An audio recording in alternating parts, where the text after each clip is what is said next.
Bienvenue sur Encore TV. Dans cette vidéo, Éric Revel réagit au discours sur le grand remplacement et critique vivement Olivier Faure, qu'il accuse de commettre une erreur politique majeure. Une analyse percutante à ne pas manquer. Mais attendez, d'abord, moi sur la déclaration d'Olivier Faure, je vais vous dire franchement, elle me met mal à l'aise. Moi, ce déballage personnel sur la vie politique de son père pour essayer de récupérer politiquement et nous expliquer que Marine Le Pen n'a pas changé et que son père défendait les mêmes... Enfin, je trouve ça, je vais vous dire, je trouve ça indécent. Bon. Maintenant, sur le fond, à mon avis, il fait une erreur politique. Parce qu'en fait, il remet dans le débat national une question que la gauche a essayé d'évacuer, qui est celle de la notion du grand remplacement, justement. Alors, je vais vous dire, il y a deux familles politiques autour de ce concept du grand remplacement qui n'est qu'une illusion pour André Valigny. La première, c'est ceux qui le dénoncent, qui disent il y a un grand remplacement. On pense à Zemmour ou à d'autres.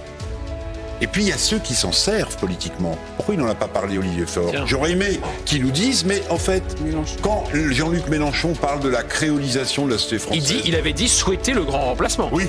Il a souhaité le grand remplacement. Donc en fait, parce qu'évidemment, électoralement, il voit son calcul. Voilà. Donc en fait, à mon avis, Olivier Faure commet une erreur politique. Il commet une erreur politique parce qu'il va remettre pour quelques jours, voire quelques semaines, au centre du débat national, la question du grand remplacement. Et les Gauthier Lebret, les hommes politiques, vont être priés de prendre position sur cette question. Donc Olivier Faure, pour moi, il a tout faux. Il y a une certaine indécence à faire revivre le passé politique de son père, pardonnez-moi, pour en tirer des conclusions politiques aujourd'hui. Et puis, alors, il y a l'histoire quand même, pardonnez-moi, de Mélenchon, qui dit, mais évidemment qu'il y a un grand remplacement. D'ailleurs, c'est là-dessus que je vais baser mon calcul électoral. Voilà. Bon, et Éric, donc vous dites, oui, il y a un grand remplacement. N'oubliez pas de liker et de partager cette vidéo.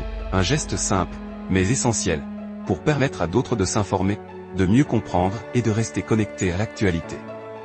L'information accessible à tous. Encore TV, le chemin de l'information, votre source fiable pour ne rien manquer de l'essentiel.